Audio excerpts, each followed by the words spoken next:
Sir आपसे जानना चाहूँगी कि डिप्रेशन होता क्या है, पहले तो आप ये बताएं। देखिए, डिप्रेशन एक ऐसी मानसिक बीमारी है जो मैं कह सकता हूँ कि one of the most common mental illness in our country and across the world also. हर 3 में से एक व्यक्ति को मानसिक बीमारी ये है डिप्रेशन की। कई लोग डिप्रेशन को ये भी कहते हैं कि कॉमन कोल्ड जैसे होता है ना लोगों को, सर्दी खांसी, अब उस तरह का रूप ले चुकी है, इतनी कॉमन है। अब डिप्रेशन की अगर बात करें तो लोगों को लगता है कि डिप्रेशन एक छोटी मोटी समस्या होगी, लेकिन डिप्रेशन और सैडनेस 2 चीज़ होती है। आपने अक्सर ये सुना होगा कि यार आज मेरा मन बहुत सैड है, और कई लोग कहते हैं कि आई एम फीलिंग डिप्रेस्ड। तो कई बार जो लोग कहते हैं कि I am feeling depressed, they may not be depressed but they are sad. Sadness एक नॉर्मल ह्यूमन इमोशन होती है। जैसे कि हम लोग कई बार हमारे लाइफ में उतार चढ़ाव आते हैं तो नहीं कहता है कि आज मेरा मन ठीक नहीं है, उदास है, जो कि फिर कुछ घंटों में या कुछ दिनों में आप ठीक हो जाते हैं। डिप्रेशन एक सिंड्रोम है। हर व्यक्ति जो सैड होता है वो डिप्रेस्ड हो जरूरी नहीं है, लेकिन हर व्यक्ति जो डिप्रेस्ड है वो सैड होता ही होता है।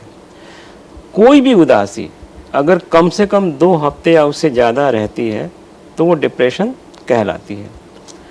और डिप्रेशन में उदासी के अलावा और भी बहुत सारे शारीरिक समस्याएं होती हैं, मानसिक समस्याएं होती हैं, जैसे कि और एक सोचने की समस्या होती है। अक्सर डिप्रेशन में व्यक्ति नेगेटिव हो जाता है, उसे लगता है कि मेरी दुनिया ख़त्म हो चुकी है, मेरे जीने का कोई औचित्य नहीं है, हमेशा मन उदास रहना, मन में नेगेटिव थॉट्स आना, उन्हें हमेशा लगता है कि अब लाइफ में कुछ हो नहीं सकता है। कई बार लोग कहते हैं कि मुझे रोने का मन करता है, हमेशा बार बार रोने का मन करता है, नींद नहीं आती है, भूख नहीं लगती है। और एबव ऑल कई लोग जब डिप्रेशन काफ़ी बढ़ जाता है तो उन्हें लगता है कि मन करता है कि मैं अपनी ज़िंदगी को ख़त्म करूं, आत्महत्या के विचार भी आने लगते हैं। और कई लोग जो सीवियरली डिप्रेस्ड होते हैं, कई लोग अटेम्प्ट भी करते हैं और कई लोग सक्सेसफुली अटेम्प्ट करते हैं। और डिप्रेशन में मेडिसिन लेना कितना ज़रूरी आप समझते हैं? देखिए, डिप्रेशन में भी एक ग्रेडेशन होता है। एक होता है माइल्ड डिप्रेशन, जिसमें इंसान मतलब काम कर रहा है, सोच विचार कर पाता है, खान पान भी ठीक है, लेकिन कहीं ना कहीं वो उदास है और कभी कभी उसे लगता है कि मेरी ज़िंदगी वैसी नहीं चल रही जैसी होनी चाहिए। तो माइल्ड डिप्रेशन में दवा की ज़रूरत नहीं होती है। मॉडरेट डिप्रेशन जिसमें कि थोड़ा सीवियर हो गया, उसमें आपको हो सकता है कि दवाई की ज़रूरत पड़ेगी और काउंसलिंग की भी ज़रूरत पड़ेगी। माइल्ड में सिर्फ काउंसलिंग या फैमिली सपोर्ट या फ्रेंड का सपोर्ट भी काफ़ी होता है।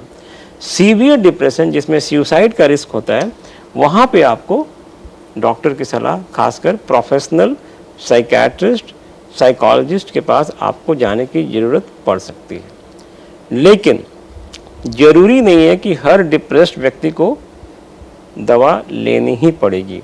कई बार साइकोलॉजिकल काउंसलिंग या फैमिली सपोर्ट से भी माइल्ड डिप्रेशन ठीक हो जाते हैं। सर कैसे ये समझे कि ये डिप्रेशन माइल्ड है या फिर सीवियर है? वो उसके कुछ क्राइटेरिया होते हैं, कुछ ऑब्जेक्टिव क्राइटेरिया होते हैं। जैसे कि हम लोग कहते हैं कि अगर 12-13 सिम्टम्स टोटल होते हैं डिप्रेशन में, अगर 3 से 4 ही सिम्टम है तो माइल्ड है, 4 से 8 है तो मॉडरेट है, 8 से ज़्यादा है तो वो सीवियर है। लेकिन कई बार हम लोग ये भी देखते हैं कि माइल्ड और मॉडरेट डिप्रेशन में व्यक्ति फंक्शनल रहता है, अपने दिनचर्या जीता है, काम भी कर पाता है, उसमें उतना फंक्शनल डिसेबिलिटी नहीं होती है। लेकिन जब आप सीवियर डिप्रेशन में होते हैं तो आप किसी भी काम में अपने आप को फोकस नहीं कर पाते हैं, आप कोई काम को प्रॉपर नहीं कर पाते हैं, आप अपने सारे एक्टिविटी जो डेली लिविंग उसको भी रोक देते हैं, जैसे कि नहाते नहीं हैं, खाते नहीं हैं, कई लोग ब्रश नहीं करते हैं, कई लोग ड्यूटी जाना बंद कर देते हैं, कई लोग किसी से मिलना जुलना बंद कर देते हैं, कई लोग मतलब घर से बाहर निकलना बंद कर देते हैं। तो ये सीवियर डिप्रेशन होता है, जो कि परिवार वाले पकड़ के मतलब वो उन्हें ऑब्जर्व कर सकते हैं कि ये व्यक्ति जो 2 हफ्ते पहले इतना बढ़िया था वो अभी ऐसा क्यों बिहेव कर रहा है। तो वो फैमिली मेम्बर भी ऑब्जर्व करते हैं और कई बार व्यक्ति खुद भी महसूस करता है एक सब्जेक्टिव आपका एक्सपीरियंस कैसा होता है। But severe depression always requires treatment.